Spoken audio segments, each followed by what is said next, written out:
Bueno, y hablando de economía, del mundo pyme, ahora vamos a conversar con Mauro González, que es representante de la Confederación Federal Pyme. Mauro, ¿nos escuchás? ¿Qué tal? Buenas tardes. Sí, perfecto. ¿Cómo están? Un gusto, Mauro, gracias por conversar con Igualmente. el Laberinto de Voces un ratito. Nosotros a lo largo del programa estuvimos dialogando, interactuando sobre qué pasa con la economía de nuestro país.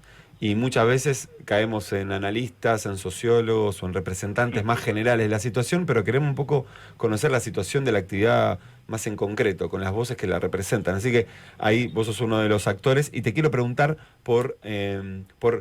para que nos cuentes a qué sector representás, en qué sector te desenvolvés, cuál es. En el, Sí. sí, en el sector textil particularmente y concreto en la confección. Yo tengo industria en Berazategui, confeccionamos ropa de trabajo y uniformes para escuelas y además tengo en locales comerciales que hacemos uniformes para colegios específicos en Capital Federal.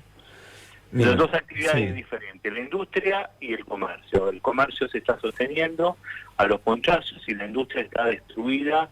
Venimos con reducción de trabajadores, pero no es solamente en el sector textil o marroquinero, sino empieza a nombrar el sector en la construcción, el sector metalmecánico, el sector que toques hoy en la economía real argentina está dañado, está deteriorado, o sea, no se ha recuperado. Aquello que en un principio el gobierno, después de esa devaluación que hizo en el año 2023, apenas asume el gobierno de Javier Milei, uno estimaba y esperaba que el rebote sea en B corta, ¿no? Que ahí iba a ser esa caída, iba a rebotar en B corta rápidamente. Bueno, eso no sucedió, con el tiempo estimábamos que iba a ser una U, que ese proceso iba a ser más gradual, pero la verdad que a 2 años te tengo que decir que ese impacto fue en una L, que cayó la actividad y se planchó abajo.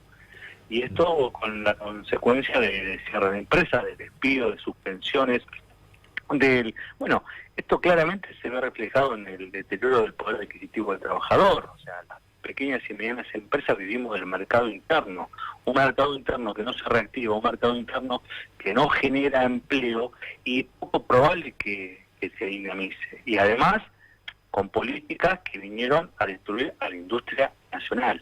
¿Cómo es eso de la destrucción? Políticas que destruyen, Mauro. Te escuchamos, te hago un comentario, Mauro. Te escuchamos, no te escuchamos mal, pero si estás en un lugar con un poquito más la señal, si podés moverte y hablar así como estás haciendo, un poquito más fuerte. Eh, ¿Cómo es esto de políticas que desde tu perspectiva destruyen tu economía o tu industria o el sector en el que te desenvolves? Bueno, en parte, ¿ahí me escuchan Sí, bien? Porque no ahí tengo mucho buena mejor. señal. Mejor. Sí, sí, sí. Bueno, en particular, las economías que destruyen la industria nacional, en primer término, es la apertura indiscriminada de las exportaciones. Uno puede decir, bueno, pero ustedes son proteccionistas, ustedes quieren cerrar las fronteras, y nosotros decimos nada que ver. Nosotros creemos y estamos convencidos en que debe haber un comercio externo equilibrado. La regla del juego debe ser equilibrada. Ahora yo te pregunto, ¿no? En esto concreto, vos vas a comprar una prenda textil, abrir la computadora, entras a una página de China, compras el producto a China, te despachan el producto de China, llega a la puerta de tu casa y no paga impuestos. Yo tengo que producir una prenda textil, tengo que importar insumos o tengo que ampliar mi capacidad productiva para ser más competitivo y yo tengo que pagar impuestos. Esto claramente no equipara la regla de juego, te juega en contra. Y ese es uno de los parámetros en la apertura indiscriminada en las importaciones. Entonces, este es el escenario que atraviesa hoy el sector textil, pero así te puedo nombrar infinidad de sectores. Entonces, en este aspecto, esto destruye a la industria nacional. Pero además, hay que decirlo con todas las letras, ¿cómo puede ser que una empresa argentina, que produce en Argentina, que exporta a Chile, el mismo producto en una tienda en Chile sale más barato que en una tienda en Argentina? Y esto claramente se ve reflejado en la carga tributaria, en la carga financiera. Hoy es imposible financiarse en Argentina, es un salvavidas de plomo. Hoy la actividad económica la actividad productiva que no puede financiarse o se quiere financiar con estas tasas que existen en la actualidad, es un cierre de establecimiento, de la producción asegurado.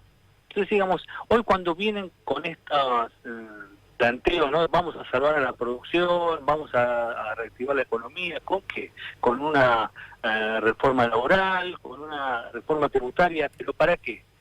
Porque acá lo que hay que preguntarse es, ¿esta reforma tributaria va a beneficiar a la producción o va a fomentar mayor especulación y evasión en las grandes corporaciones o los grandes grupos concentrados? Esa es la discusión que hay que hacerse. Acá, si no reactivamos la economía, si no se reactiva la industria nacional, si no crece el mercado interno, que es el poder adquisitivo del trabajador, si no dinamizamos las economías regionales, agregando valor en cada una de las regiones de nuestro país, y va a ser poco probable que esta Argentina despegue.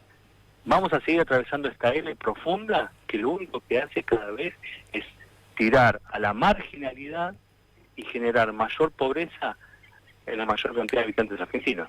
Bueno, y tengo una pregunta un poco, tal vez, sensible o más delicada. ¿Qué pasa con los trabajadores que están a cargo tuyo?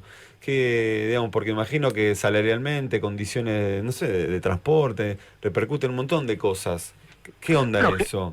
Genera un malestar. Sí, hay malestar, claro. Sí, esto genera un malestar permanente porque la verdad es que no, con lo que uno genera en su actividad no alcanza. Entonces hoy te empujan al multiempleo, terminan de confeccionar y van a sus casas y siguen cosiendo en sus casas, o agarran su vehículo y hacen transportes en las diferentes plataformas de tipo, viste, taxis, Uber, Rappi y demás. O sea, existe hoy un multiempleo. Hoy la gente trabaja mucho para sostener lo que tiene, pero no es que solamente mis trabajadores, a mí también me pasa a mí, me pasa a los gerentes de mi empresa, pasa a todos. O sea, esto es general, no es que solamente está focalizado en un sector de la economía, esto ha arrasado con todo.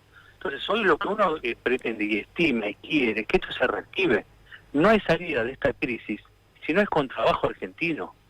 Y si vos no generas políticas que dinamicen la economía, que generen empleo real, porque uno dice, bueno, vamos a ver cómo están los números macro, ¿no? La macroeconomía. Y claro, entonces no, la actividad económica está creciendo. Dicen, pero para, desglosa. ¿Y cuando desglosan, qué encontrás? Y que el sector energético, el sector minero, los sectores extractivistas te llevan al alza, pero no te generan empleo genuino. Y eso es lo que tenemos que discutir en Argentina. Pero nunca se ha dado, a ver, esta discusión, yo te podría decir que viene de hace 200 años, que se ha atravesado en estos últimos 200 años esa pulseada. Es cierto, pero no hemos resuelto. Si Argentina queremos ser productivista para poder generar una dinámica, digamos, una sostenibilidad en la sociedad argentina, bajo esa movilidad social ascendente, o queremos ser rentistas. Y pareciera que el mundo financiero hoy gana esa pulseada permanentemente. Hoy los únicos que han ganado son aquellos que han... A ver, el capital financiero es el único capital que ha ganado en esta Argentina en los últimos, te diría, 15 años. Y esa es la discusión que hay de fondo. O sea, si el capital financiero derrota al capital productivo, estamos jodidos. Sí. En mayor o menor medida, pero estamos jodidos. Creo que lo más difícil es eso, entender que es una discusión... o sea, se profundizó en estos últimos 2 años, pero es una discusión un poco más compleja que atraviesa muchos gobiernos, pero no es una decisión de un gobierno, ¿no? Entiendo que es un tema más complejo, incluso global. ¿Qué pasa con el campo financiero que hace plata por sí mismo, ¿no? Y apostar a lo productivo es mucho más complejo. Tiene que haber una decisión de los estados de que suceda. Bueno, pero ahí justamente, más allá de los estados, pero es la sociedad, la dirigencia la que social. empuja. Claro. Exactamente, porque vos ahí tenés una discusión, ¿no? Vos hablas con empresarios de Brasil, hablas con empresarios de Perú. Ellos dicen, en Perú, mira, te doy el caso Perú, o sea, todos los años cambian de gobierno, pero eso no desestabiliza la economía peruana. En Brasil tuviste un presidente como Bolsonaro, y eso no desestabilizó tu economía industrial. En Argentina, cada elección, y aunque sea una elección intermedia, o sea, pareciera que viene la hecatombe económica, o sea, que lo político sobrepasa lo económico, y ahí está el gran problema. Imagínate para una persona que invierte, ¿no? Los empresarios, los pymes en particular, que reinvertimos nuestras utilidades, que estamos permanentemente viendo a ver cómo seguimos, y que cada 2 años no sabes qué va a pasar. Entonces vos decís, bueno, invierto en máquina menudo 10 años, pero si no sabes qué va a pasar en esos 10 años. Y es lo que yo finalmente lo dije antes de la elección presidencial. Uno tiene que saber que si esas máquinas que habíamos invertido en los últimos 4 años se van a seguir produciendo, las vamos a tener que tapar. Y ¿sabes qué? Lamentablemente las tuvimos que tapar. Oh, bueno, Mauro, mil gracias por conversar con Laberinto de Voces. La verdad que nos interesaba mucho conocer de primera mano la realidad de uno de los sectores más importantes. Así que, bueno, en una próxima oportunidad tal vez, Mauro, nos comunicamos nuevamente. Esperemos que repunte, ¿qué te voy a decir? A disposición, y las pymes siempre para adelante. Estamos convencidos, no nos vamos a ir del país, no giramos nuestras utilidades al exterior, queremos crear riqueza y crear empleo. Gracias y a disposición. Mil gracias, Mauro.